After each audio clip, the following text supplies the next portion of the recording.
So yes, this seminar is all about leveraging consumer insights to drive growth, specifically the changing preferences, behaviors, and purchasing patterns driving the market in 2025.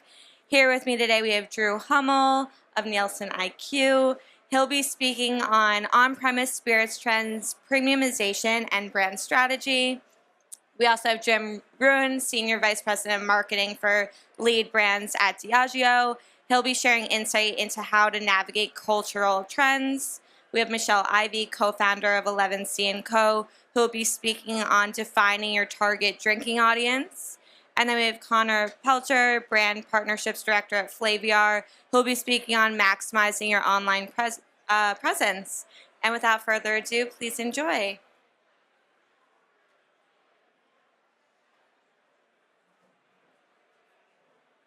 All right, thank you.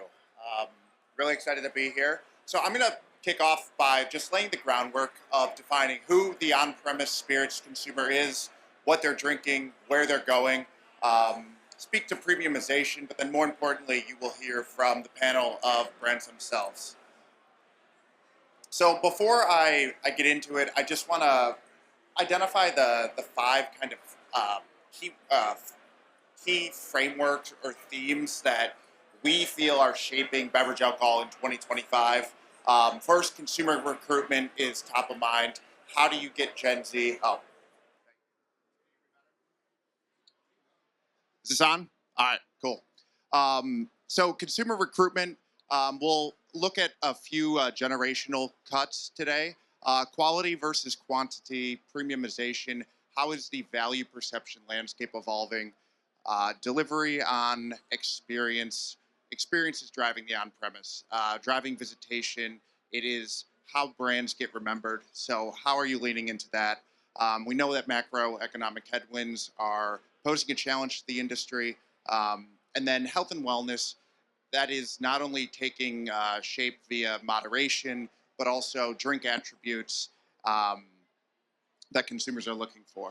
So top baseline, 52% of on-premise visitors could say that they consume spirits out of home, so at bars and restaurants. This survey data was collected just about a month ago. We do this every 6 months. So we'll be focusing on consumption over the last 3 months. So spirits is by far the largest beverage alcohol category, accounting for more dollars than beer and wine combined, actually. But there's definitely still headroom for growth when we talk about consumer penetration. So who are those drinkers? Pretty evenly split for gender, although we see that cocktail drinkers skew female and whiskey drinkers skew male. Looking at ethnicities, spirits could do a better job leaning into and really leveraging diversity. 3/4 of spirit drinkers are white. Tequila has been more successful recruiting African American and Hispanic drinkers, and it's no surprise that among the core spirit categories, tequila is gaining share. Looking at drink repertoire. So this is the number of categories that consumers drink in bars and restaurants, and also number of brands. On average, your typical consumer is consuming 5 categories. So that could be cocktails, vodka, craft beer, etc. For spirits drinkers, that number is 7. Looking at brands, the average consumer says they typically go to 11 brands when they drink out of home. Again, spirits drinkers over-index. So spirit brands need to be fighting harder to not only recruit drinkers to your category, but also stick out and recruit to your brands. So thinking back to that 52% number of people who say they drink spirits, we then break down into, okay, what spirits are you drinking? And we include cocktails as its own category. Somebody might be a margarita drinker, but not necessarily consume tequila as it's on its own. So looking back, trending over the last couple of years, really all spirit categories have done a good job recruiting consumers and are up pretty healthy margin versus 2 years ago, with 1/3 overall drinking cocktails. And looking at that from a generational perspective, it gets interesting. Gen Z is definitely over indexes on cocktails, tequila, vodka. Um, I want to flag that whiskey might have somewhat of a Gen Z recruitment problem. It might be framed as your dad's spirit, whereas Gen X drastically under indexes on tequila. So we know cocktails are important. What cocktails do people say that they drink? Now, this is not sales. This is simply people saying that they've had the cocktail within the last 3 months. Margarita has been the number one cocktail in the U.S. since we started tracking data. It over-indexes for tequila drinkers, obviously, but it under-indexes among Gen Z consumers, with pina coladas actually really popping for Gen Z, which, again, was an interesting call out. So we get asked a lot about visitation, especially with the economic climate today. We know that ticket count overall is down. However, average check value is up. So in general, consumers are visiting less frequently, but spending more money when they do visit. But when we look at spirit drinkers specifically, we still see really healthy visitation numbers.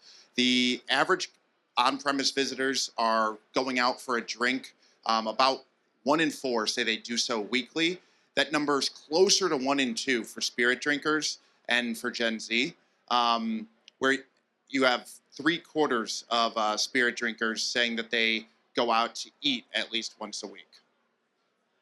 So where are consumers going? There's a lot to digest here, but it's an interesting look. We have casual dining restaurants as number one. So this is saying that 82% of bar and restaurant visitors say that in the last 3 months they have visited a casual dining restaurant, and 74% of those say that they visit monthly, whereas 26% say they visit weekly.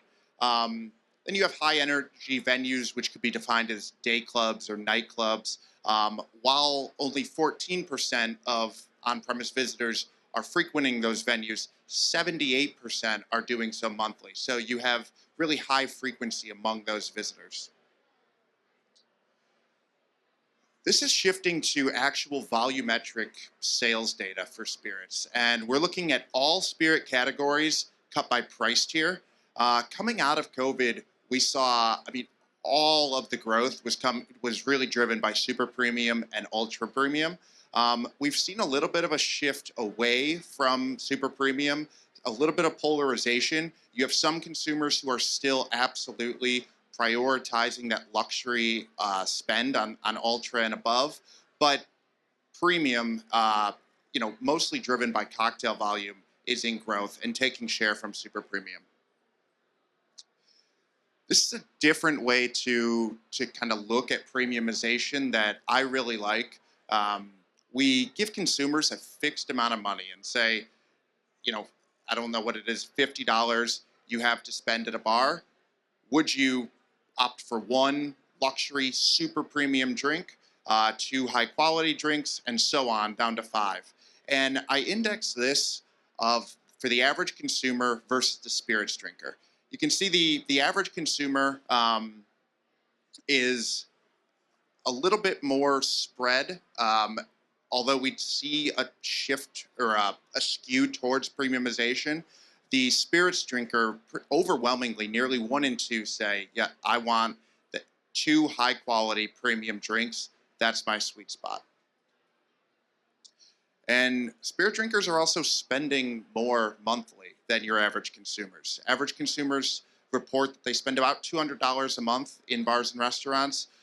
Spirit drinkers is closer to $250, and cocktail drinkers are even higher.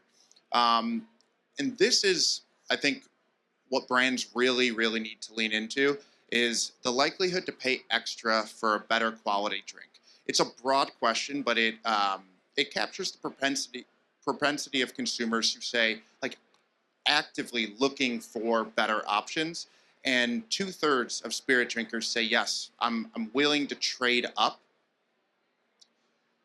So my final slide is a look at those consumers who say, yes, I'm likely to trade up, and what factors influence that trade up decision. And I think what's really relevant to today's audience and BCB is that those consumers, spirit consumers likely to trade up, are overwhelmingly more likely to engage with bar staff.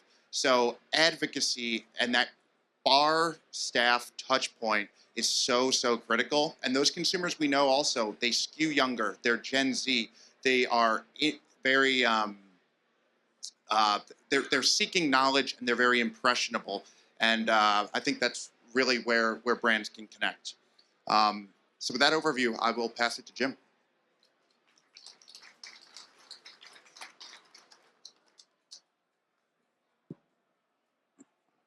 Okay, can everybody hear me? Great. So this presentation is all about navigating the cultural trends shaping tomorrow. So I'm Jim Ruane, I'm the SVP of Lead Brands at Diageo, which consists of its vodkas, its rums, its gins, and its liqueurs. So global icons such as Tanqueray and Smirnoff, as well as next-gen insurgents such as Aviation and Mr. Black. And that's why I spend as much time thinking about the trends shaping drinking today as the macro forces that will shape behaviors and attitudes in the future. So let's talk about our time machine. The Diageo foresight system is how we go forward in time to understand how consumers are thinking about some of the broader societal forces at play. It's an advanced digital listening tool that tracks more than 160 million conversations across 100 countries, social media, online forums, and other digital media. So it pairs this really in-depth AI-powered quantitative analysis with a nuanced human understanding of emerging cultural signals and consumer expressions. And the output, which I'm really excited to share with you, 5 macro trends to which brands should probably think about aligning if they're to be ahead of the curve, with some potential ways in for marketers and brand builders. So I'll summarize the 5 trends here.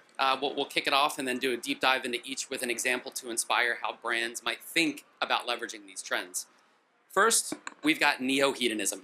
This is the experiential trend that Drew mentioned, dialed up to 11. Consumers are searching for innovative ways to experience pleasure in their everyday lives and are prioritizing their personal budgets accordingly. Next, we've got conscious well-being. This is another current force that we expect will evolve further as consumers take a more holistic view of wellness, health, and happiness. The third macro trend is expanding reality, with technology completely revolutionizing how consumers perceive and interact with reality. That's a bit of a scary thought. Fourth, collective belonging. Consumers are increasingly seeking spaces that embrace acceptance against the context of a world that seems maybe a little bit less accepting. And then lastly, betterment brands. Online conversations still show that consumers are becoming much more aware of the impact of their choices. So let's dive in. The first trend here is neo-hedonism, pleasure-seeking 2.0, where consumers are collecting experiences and pinch-me moments that make the soul sing. Whether you're chasing a food truck or even waiting for a food truck line out in one of the courtyards, discovering that hidden waterfall on a hike, or even private dining with Michelin-starred chefs. This is against the backdrop of a really challenging economic environment. Yet consumers still expect to travel more, spend on indulgences, and engage in luxury goods. And we're seeing a huge spike in conversations around luxury travel. You really do see that bifurcation that Drew mentioned at play here. Euphoric escapes, the great outdoors, whether it's skiing, hiking, camping, sporting events. Immersive entertainment. Think about the Sphere in Las Vegas or Cosm in Dallas or Los Angeles. Community connections, and then these big, bold, flavorful, sensorial, functional food experiences. So in 2025, what do we expect to see? So we expect to see consumers spending more time, more money on singular, one-night-only experiences. So this is really less about your everyday indulgence and more about creating these once-in-a-lifetime memories or that like really amazing night out. And the example that I show here is from Don Julio.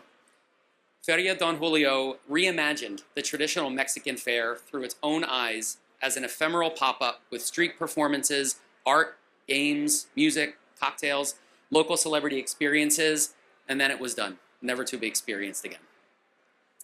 The next macro trend is all about conscious well-being.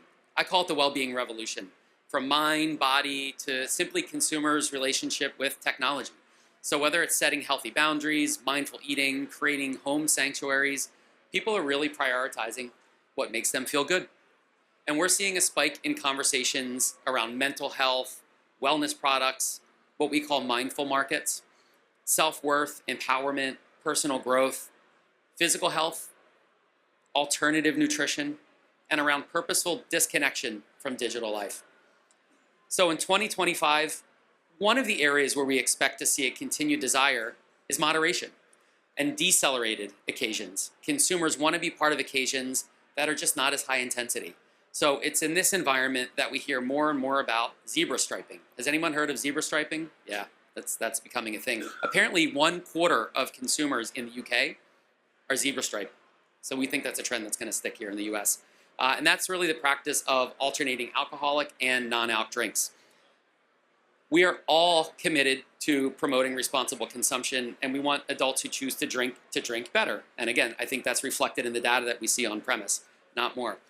We respect people's decision not to drink at all. We know that finger wagging does really very little to change behavior. I don't like being told what to do, neither do consumers. And we all focus instead on education, relatable messaging, communicated in an aspirational tone. And the great example here is a campaign from Gordon's Gin called Mix It Up. And it's a fun campaign that just highlights consumers who are choosing to pace their occasions by choosing between a non-alc and an alc version of the drink, showcasing how choice really sits at the intersection of fun and responsible drinking. I was on the presenter slide. You got the full talk track. Now we're caught up. Let's talk about expanding reality. The line between digital and physical continues to blur. Gaming and virtual spaces are the new hangs. These are increasingly places where we can make a living. AI is now at our fingertips, from creating artwork to offering customer service at 3 a.m. Here's a crazy stat. ChatGPT's daily power usage is equivalent to 180,000 US households. And that was a stat from last year, so that's only gone up. AI course enrollments are up nearly 12x year on year. The revolution is here. So we expect to see in 2025 a rise in AI-enabled relationships, maybe personal relationships, but it's really about consumers engaging with advanced AI companions or agents to facilitate their real-world relationships with humans, moderate their emotions, and induce purchases. So as a brand, what do? Think about how you can simplify consumers' lives while still offering spontaneous experiences to help everyone break free from the shackles of the digital routine.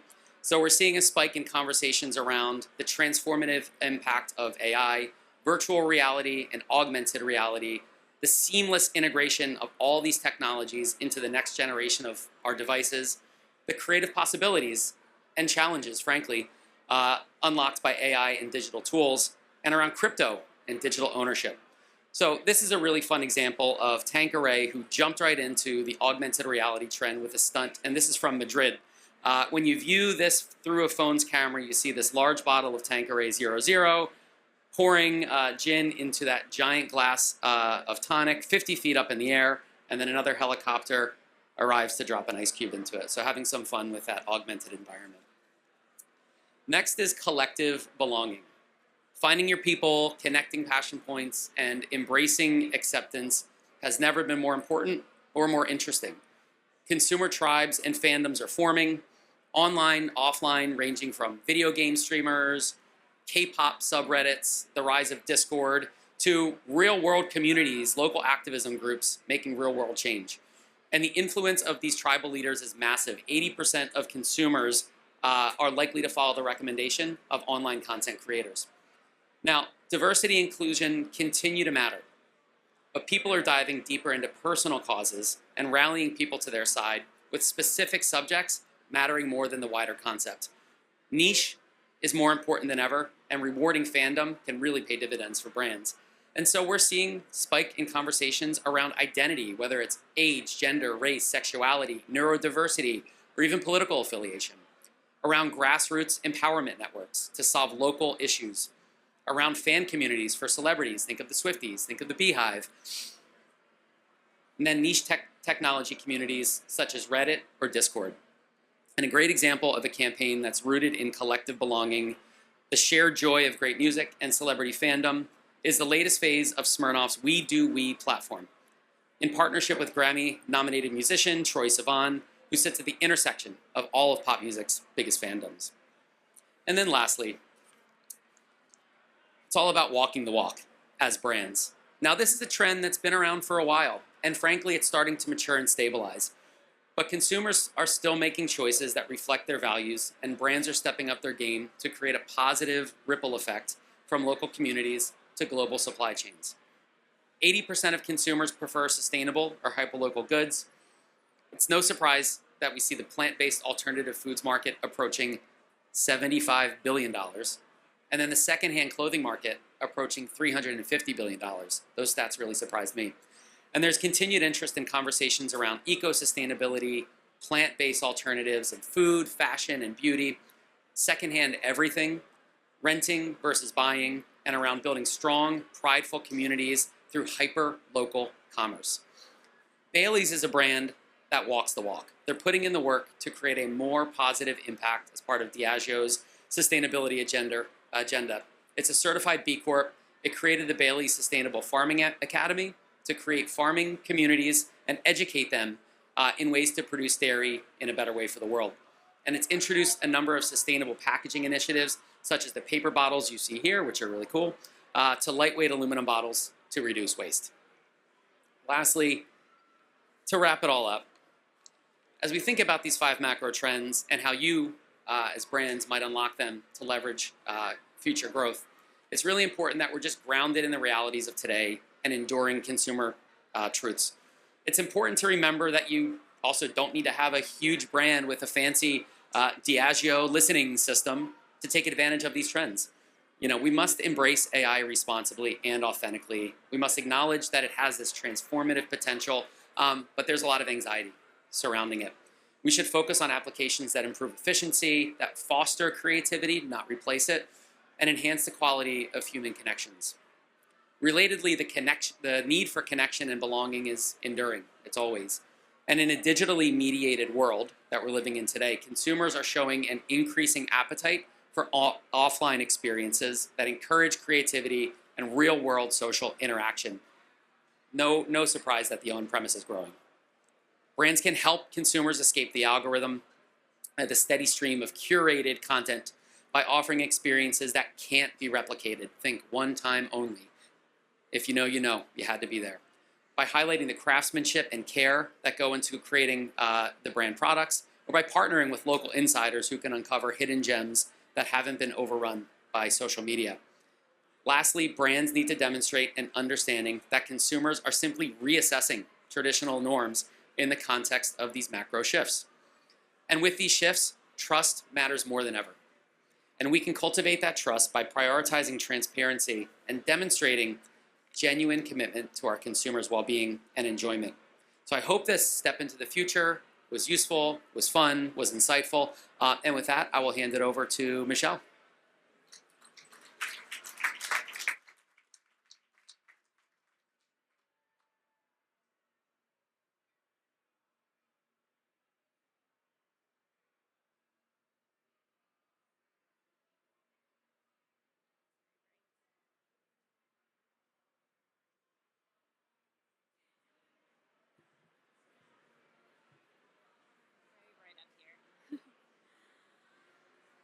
Thank you.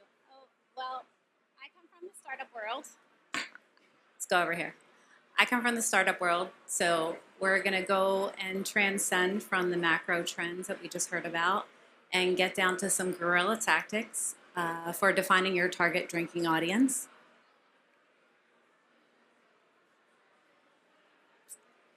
We are going to talk about some bootstrap-friendly strategies for beverage startups.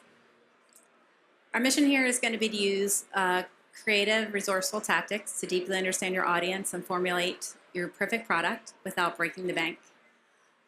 I don't come from a world where you generally have a lot of funding, so we are going to talk about how myself and some of my partners who are here in the audience have work through different product development that we've done to develop great products and also connect well with our audience. Some of you might recognize the shirt I'm wearing. It is a campaign we utilized in the past with the brand we were all on, which was called Ilegal Mezcal. We've also recently developed another new product.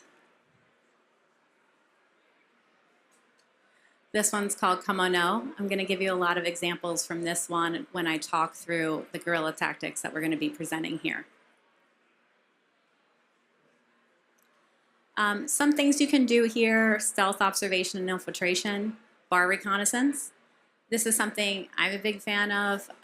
We can talk about stats all day long, but I'm a big fan of actually just being out in the world. Something I say often is you can't build a brand without community, and you can't find community in a spreadsheet. So get out, go to your target venues, hang out there, watch what people are drinking, eavesdrop on conversations, see what people are actually doing. Be out in the world. At the same time, you do need to look at social media, stalk study what your competitors are doing, go to their events, go to food festivals, be out in the world. Farmers markets are a great place. Fitness events as a customer. See what people are doing, see what people want, see what's happening out in the world. You can also, we call it the Trojan Horse Survey, taste test ambush, free samples. We did this big time for this product. This product here, Como No, is actually our first venture into non-alcohol. We obviously all see the trend for non-alcohol. This is a caffeinated sparkling water that we created. We've been doing this a very long, low rollout. We have taken this product over the last 3 years. We've taken it to South by, we've taken it to Coachella, we've handed it out, we've talked to everyone we've passed it out to, we've taken in all the feedback. That is the best kind of free consumer study, that feedback that you can get.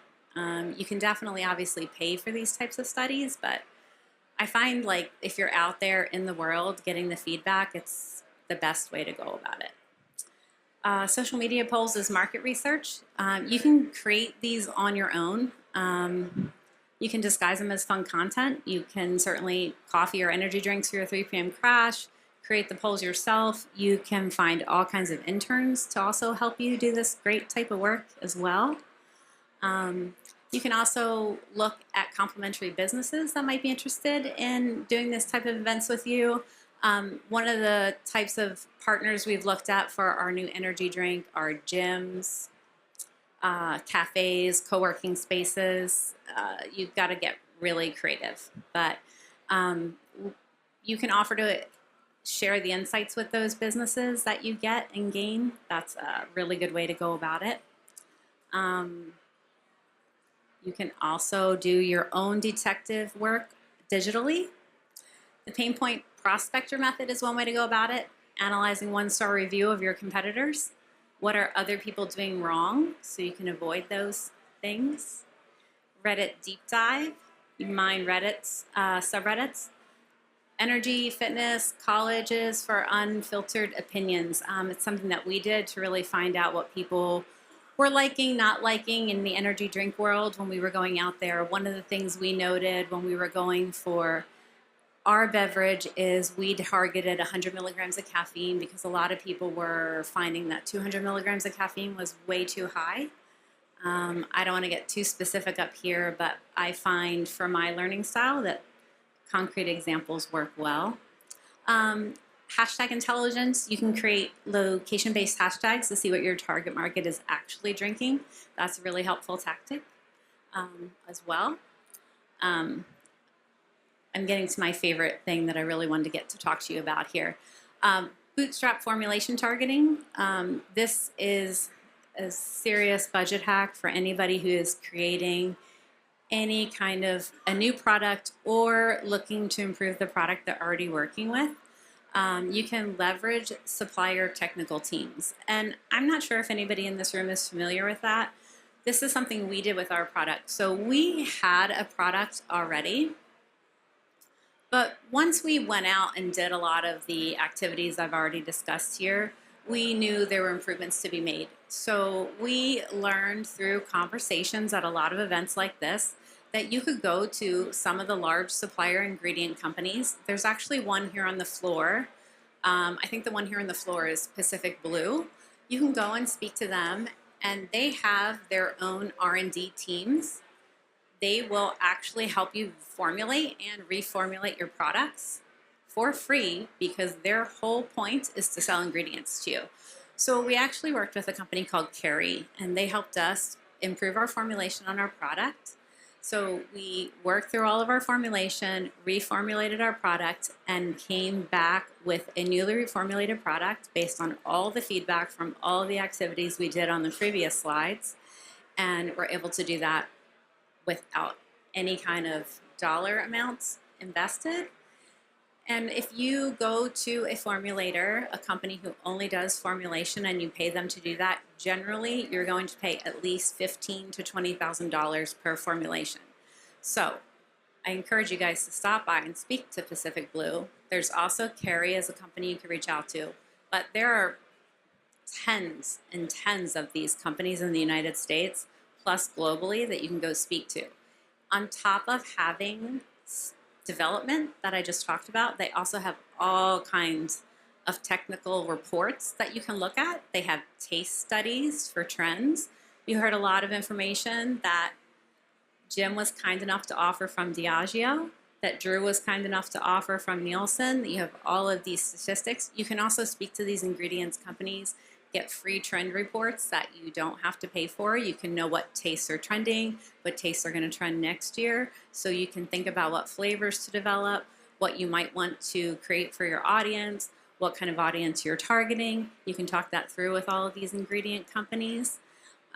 In addition, you can also go back to those social media campaigns that I mentioned earlier, look at co-creations, talk about what your audience might want to see for your next ingredients, for your next flavors, for your next innovations, depending on what type of category you're in, what you're looking to do next.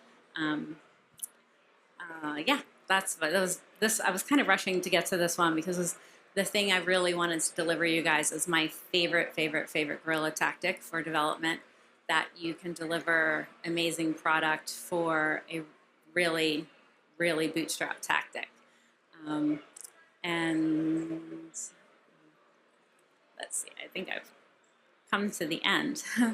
But I was very excited to deliver that messaging to you guys. I wanted to get to the end and deliver one last messaging that I did not create a slide for, and that was, as you do define your audience and you improve your products and you deliver your messaging and you're creating your audience, you're defining your drinker, you're deciding what type of tequila you're putting to market, what type of non-alcoholic beverage you're putting to market, what your brand is, who you are. I hope you continue to be who you are and you don't make any changes based on pressure from other individuals. It's funny, I think about this because I am wearing this campaign from Illegal. I've seen it before. Illegal was very much a social justice and mission-oriented brand. It had a lot of messaging. It developed an audience that appreciated that campaign, that wanted this campaign. It delivered that message to its drinkers. I've recently joined a new tequila brand called Chicas Divertidas. It is Fun Girls. That's what that brand name means. It's Megan Thee Stallion's new tequila. The entire messaging for this is fun. It is absolutely a completely different brand. I'm now delivering to a new audience. I'm very proud of that brand just as much as the other brand. And it has as much of a lane. And so whatever you decide your lane is, be proud of it, deliver it. I keep getting this messaging, but what are you going to deliver to the tequila drinkers? Like, well, those people are tequila drinkers. That is a tequila. You can just have fun. It doesn't have to be serious. Or you can be serious and deliver serious. Or you can deliver a mission-based brand. Whatever it is that you're doing, do it, be proud of it, love it, and I hope you enjoy everything that you do. That's it.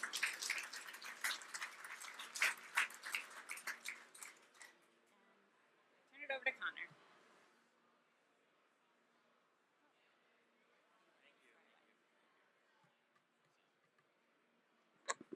Can you hear me?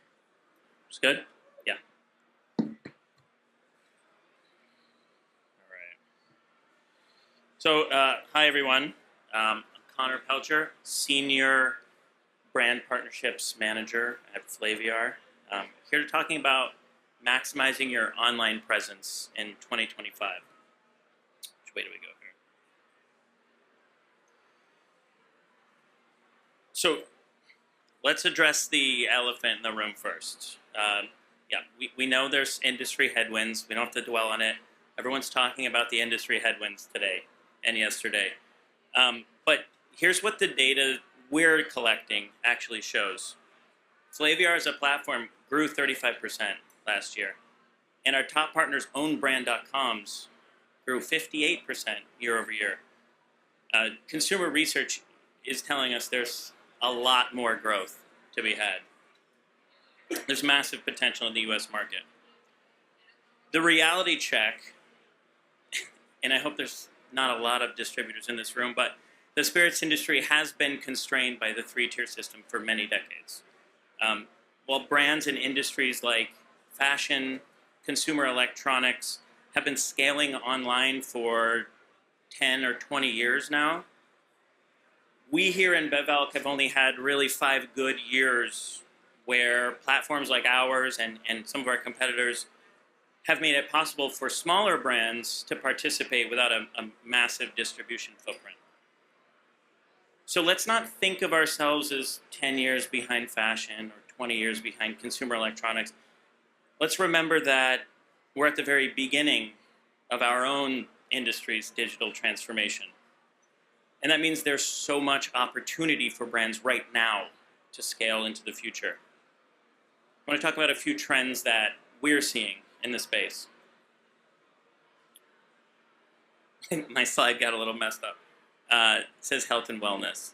So, first trend.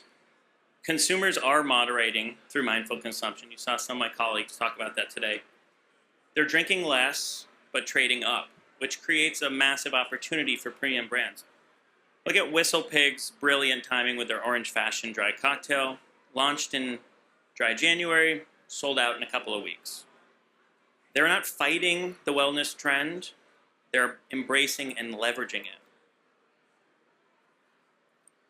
And this connects directly to the explosion of small format experiences. We personally have shipped over 100,000 boxes this year.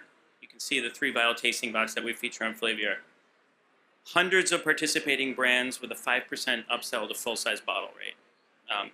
We shipped 3.3 million of these since we started 12 years ago. That's over 3 million liquid-to-lips taste experiences that can and do convert to loyal customers. Sampling is really powerful, guys. Think about the psychology here. Instead of putting all their eggs in one $50, $75, $100 basket by buying a bottle that they've never tried before, consumers really like to try multiple premium products for the similar money. It lowers their risk, drives discovery, drives loyalty. Second trend, sorry, I had a special font that I guess didn't get translated over when I sent my deck, so I'm really sorry about this, guys. Affordable luxury. With economic uncertainty, potential tariffs, people do still want premium experiences, but aren't as likely as they were before to spring for $200+ bottles. So what's the sweet spot we're seeing? $50 to $200 range, especially online where unit economics actually work for you. Not a lot of people are going to spend $20 to ship a $20 bottle, but they are much more likely to not care about that when that bottle's $75, $100, $125. And smart brands are going way beyond the bottle. Merchandise delivers upwards of 60% margins versus 20 to 30% on bottles with no aging required, of course. Look at Westward's Whiskey Club. It's a brilliant model. $0 to join. Members pay about $100 a quarter, and they're shipped a new exclusive, one-time only release with no extra effort.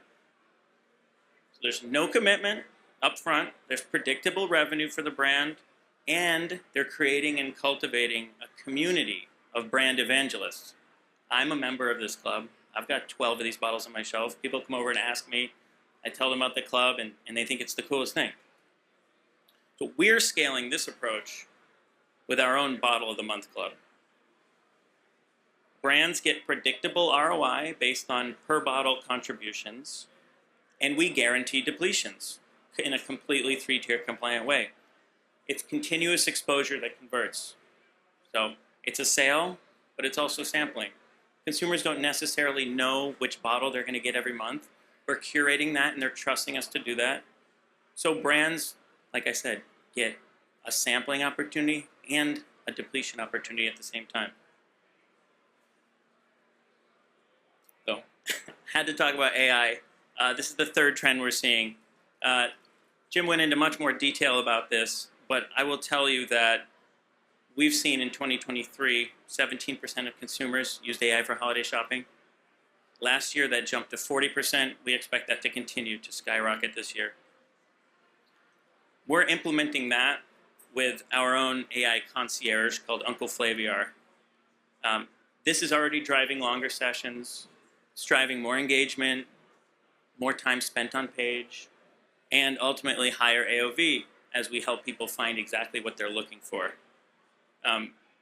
Jim went into this, and I think what Diageo's doing with machine learning and AI is so powerful. But like he said, you don't have to be a $100 billion company to be able to take advantage of AI. Tools are scaling, and the cost is scaling down. And it's not just about customer service. You can use these tools for product development and for market intelligence. Now, 3 quick tactical strategies that every brand, especially small brands, can really implement immediately. First, you want to fish where the eyeballs swim. So, paid social, search, on-platform ads, drive upper funnel awareness.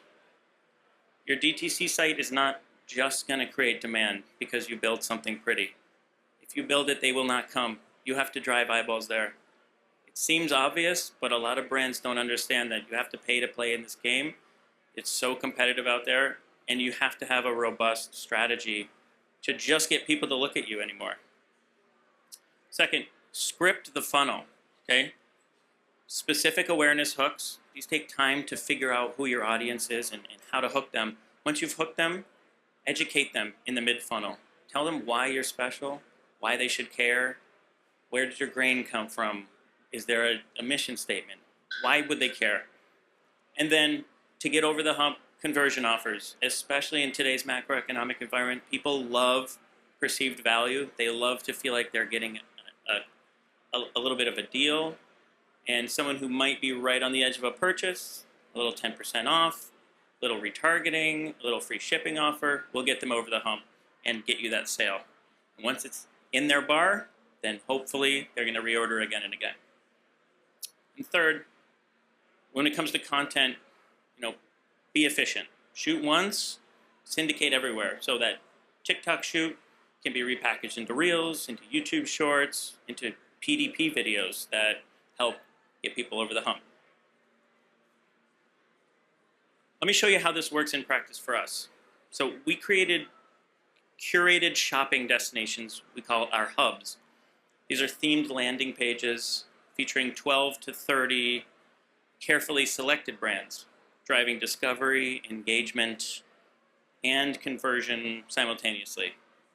So think about educational themes like classic cocktails or icons of spirits history, seasonal collections like winter holidays or Father's Day, and then our favorites collections, which showcase the best of each category, our favorite bourbons, our favorite gins, etc. Instead of being tossed into a sea of 2,000 brands, you get to be featured alongside just a few other ones, and you get to get a lot more share of the eyeballs. The key is we handle the end-to-end campaign management for these content hubs, so you're getting maximum impact with minimum effort. Second, sweepstakes and community engagement. Now, this is an often overlooked but incredibly effective way to capture high-value leads. You can boost brand awareness, convert participants into loyal customers. People get really excited about winning stuff, and it allows you to collect their data and to find those people that really do want to engage with your brand. We've run campaigns where consumers actually get to design labels. You can see up there, we worked with Stouning Whiskey out of Denmark. The winner of this campaign sat down with their artist that does all of their bottle art. She's actually a very talented tattoo artist. You can see some of that cool influence there. They sat down, they designed that together, and that went into production for an LTO. So, I mean, you talk about brand engagement and affinity. This is how you can build that. And our large format tasting boxes really create comprehensive 360-degree brand experiences. So there's physical premium unboxing. People love the actual experiential aspect of these. There's digital content that ties in with QR codes. There's tasting videos. There's in-person experiential activations that we do. So it's a year-round marketing campaign. It's not just a product. It's a continuous exposure and conversion opportunities throughout the year.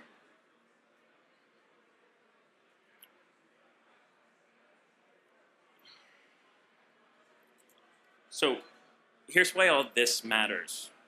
Having a diverse marketing ecosystem is critical for success in 2025. We think of ourselves as the most diverse and scaled BevAl ecosystem in the market. We're not just another marketplace. We're 60,000 social followers, almost 1.5 million email subscribers. We're doing 500,000 annual orders from 65 million unique visitors. So this is driving over $100 million in annual alcohol sales across our channels. Real proof, though, is in partner results. One brand generated $70,000 in revenue off just a $10,000 spend. I mean, that's 700% ROAS. Another brand recently did $35K off $4,000, 750%. One of our most successful brands did $250,000 in revenue from email marketing alone. So they're not outliers, right? This is what happens when you have the right ecosystem and the right strategy working together. Okay, so the spirits industry is at an inflection point right now. E-commerce isn't just growing, it's becoming essential for growth. It's becoming essential for survival. The opportunity is massive right now for brands who act strategically and act now. The brands that will thrive in 2025 are the ones building diverse marketing ecosystems today, not tomorrow. Find me after if you want to chat about it, or shoot me an email. Thank you.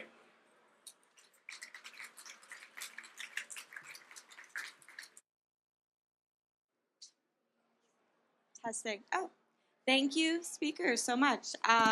Would you guys mind just coming to the center here, and we'll open it up for a quick Q&A. If anyone has any questions.